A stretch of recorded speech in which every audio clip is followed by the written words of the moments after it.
Chapter 2. T was a bright June morning. The windows were all open, the birds were singing, and the air was sweet with out-of-door smells.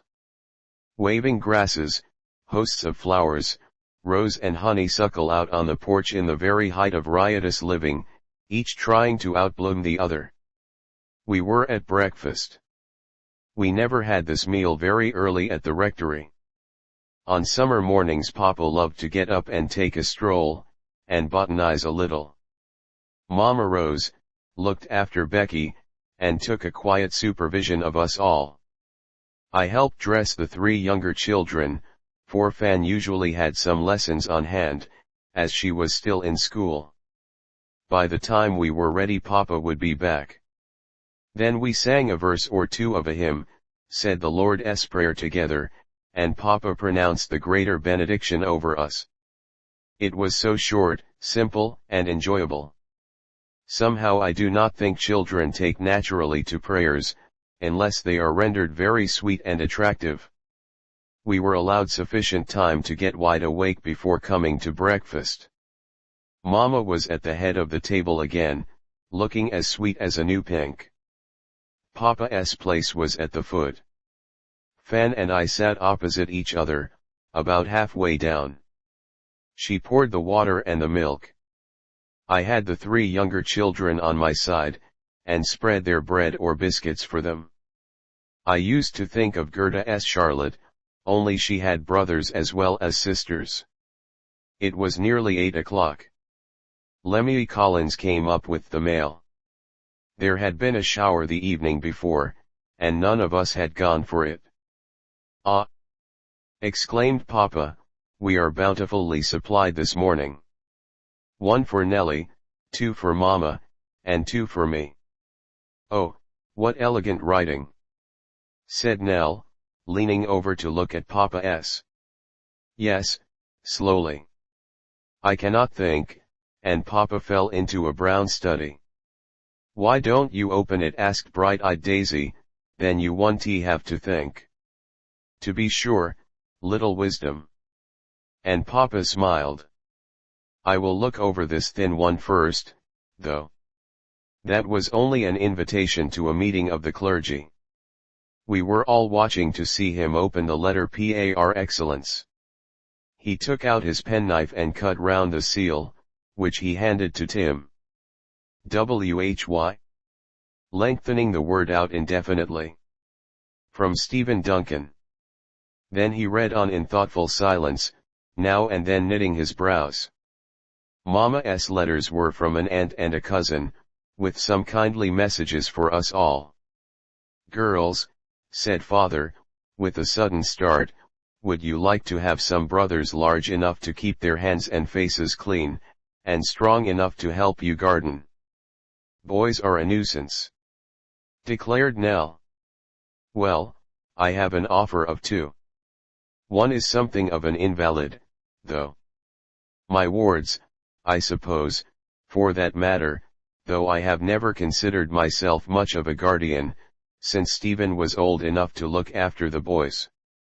Then I always thought their uncle, James Duncan, was annoyed at my being put in at all. It seems he died very suddenly, a month ago, in London.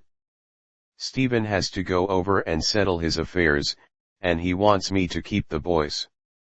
Rose, pass this letter up to your mother." "How old are they?" asked Fan. "Well, I can't say. Louis is ready to enter college, but has studied himself out, and will have to go to the country. Stuart is a boy, I suppose. I have not seen them since their father died." "Poor boys," said Mama. "And Stephen is coming." "Why, he will be here tomorrow afternoon."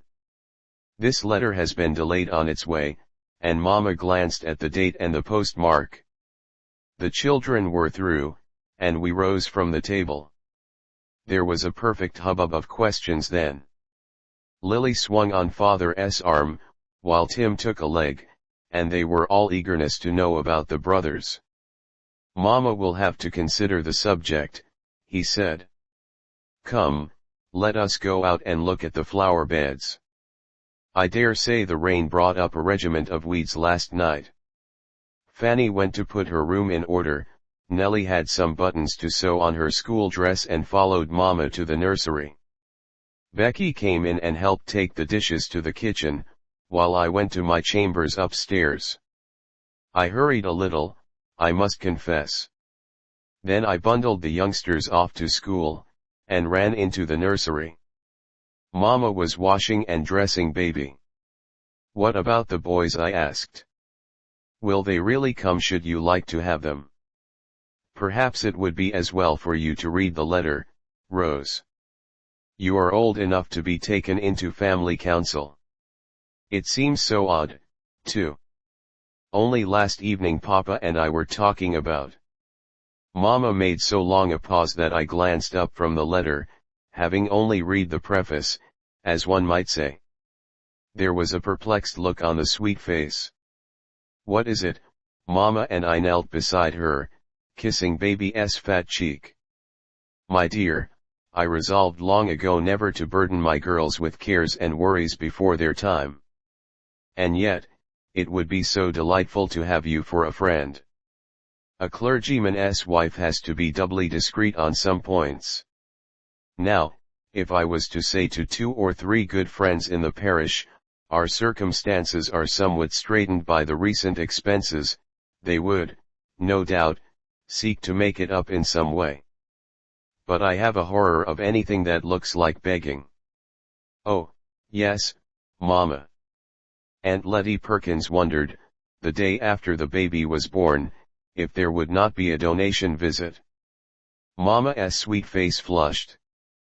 "We have managed so far," she said, "and everything has gone very pleasantly. Papa is well loved, and we have a delightful home. This great old house and garden are worth a good deal. But I am wandering from my text into byways and highways. I feel that I should sometimes like to have a friend to talk to who would be a sort of second self. Oh, Mama, take me!" I cried. I have always wanted to be like an elder sister to my girls as they grew to womanhood. I wanted to cry, and I was resolved not to. Mama's tone was so sweet that it went to my heart. But to stop myself, I laughed, and exclaimed, "Fan would say that your hands would be pretty full if you were going to be a sister to each one of us. Or you would have to be divided into infinitesimal pieces. And 14 girls might not be desirable, if their father was a clergyman," she answered, smilingly.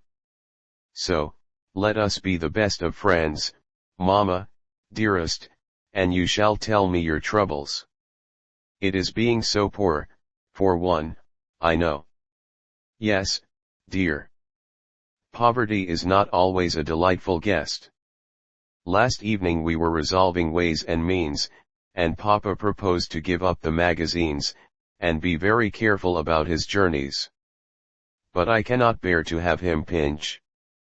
And, you see, if we took these boys, the extra living would not cost us anything to speak of. 10 weeks would be $200. Oh, Mama. It is right that I should consult you about the work. It will make your duties more arduous. Then taking strangers into your family is never quite so pleasant.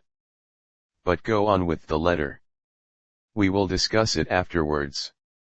I felt drawn so near to Mama by the talk and the confidence, that at first I could hardly take the sense of what I was reading. But I will tell you the story more briefly. Papa and Mr. Duncan had been very dear friends for many years, in fact, I believe, since Papa's boyhood. When Mr. Duncan died he left Papa a small legacy, and some valuable books and pictures, besides associating him with his brother in the guardianship of his 3 boys. Mr. James Duncan, who was an exceedingly proud and exclusive man, seemed to resent this, and treated Papa rather coolly. Their business was done in writing, and Papa had never seen his wards since their father's funeral. Stephen had spent one summer at our house when he was quite a boy.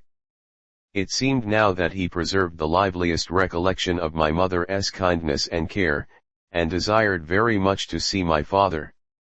The taking of the boys he asked as a great favor, since he would have to spend all the summer in England, and he appeared to feel the responsibility of his brothers very keenly. It was such a nice, kind, gentlemanly letter, evincing a good deal of thoughtfulness, and respect for Papa, and even where he spoke of the terms, he did it with so much delicacy, as if he were fearful that it would not be sufficient compensation, and proposed to come and talk the matter over, as he should, no doubt, need a good deal of advice from Papa in the course of the next few years. "What a good, sweet letter this is, Mama," I said. "It makes me think of Papa." "Yes, I liked it exceedingly. Papa is greatly interested with the plan. He thinks it will help us to straighten up matters, so that we can begin next fall quite easy in our minds. The only other thing he could do would be to take some boys to prepare for college. That is very wearing. In this we could all help." "I hope the boys will be nice," I said, with a little misgiving. "They will be out of doors a great deal, and certainly ought to behave like gentlemen, since they have been at the best of schools. You will have to keep their room in order, there will be rather more in the way of cooking and desserts, but Fanny must help a little during vacation. You see, baby is going to take up much of my time. But if I thought it would be uncomfortable for you girls—" "Oh, Mama, it will only last such a little while, after all. And the $200. We must not be mercenary, little one." Before we had finished, Papa came in again. We were all on the boys' side, I could plainly see. The next morning I aired the large spare room, brought out fresh towels, and arranged some flowers in the vases. There was matting on the floor, a maple bureau, washstand, and bedstead. The curtains were thin white muslin, with green blinds outside, which gave the apartment a pretty, pale tint. I didn't mean to put the two boys in this room when they came. There was another, opposite, not quite so nice, plenty good enough for rollicking boys. Papa went over to the station for Stephen, Mr. Duncan, I mean. I wondered why I should have such an inclination to call him by his Christian name, a perfect stranger, too. But when I saw him I was as formal as you please. As tall as Papa, and somewhat stouter, with a grave and rather impressive air, eyes that could look you through, a firm mouth, that, somehow, seemed to me, might be very stern and pitiless. He had a broad forehead, with a good deal of fine, dark hair, but, what I thought very singular, blue eyes, which reminded you of a lake in the shade. His side whiskers and mustache gave him a very stylish look, and he was dressed elegantly. Poor Papa looked shabby beside him. Mama and the baby, Fanny, and I, were on the wide porch, while the children were playing croquet on the grassy lawn, though I do so much like the old-fashioned name of dooryard. Papa introduced him in his homelike, cordial fashion, and he shook hands in a kind of stately manner that didn't seem a bit like his letter. He came to me last. I knew he did not like me. I think you can always tell when anyone is pleased with you. He studied me rather sharply, and almost frowned a little. I felt that it was my red hair. And then I colored all over, put out my hand awkwardly, and wished I was anywhere out of sight. "And all the small crowd out there," said Papa, in so gay a voice that it quite restored me to composure. "Really, friend Endicott, I was not prepared for this. Why, Mrs. Endicott, how have you kept your youth and bloom? Why, I am suddenly conscience-smitten that I have proposed to add to your cares. You will feel easy when you see the inside of the house. There is plenty of room, plenty," and Papa laughed. "You had only a small nest when I visited you before, Mr. Duncan said to Mother. But how very lovely the whole village is. I am so glad to find such a place for Louis. I hope my boys will not worry you to death, Mrs. Endicott, for, somehow, I do not know as I can give up the idea of sending them here, especially as Mr. Endicott is their guardian. I think it will do them both good to be acquainted intimately with such a man. It was all settled then. I have wished a great many times that we had a sister for Louis's sake. Oddly enough, my Uncle James's children were all boys, and Louis is very peculiar in some respects.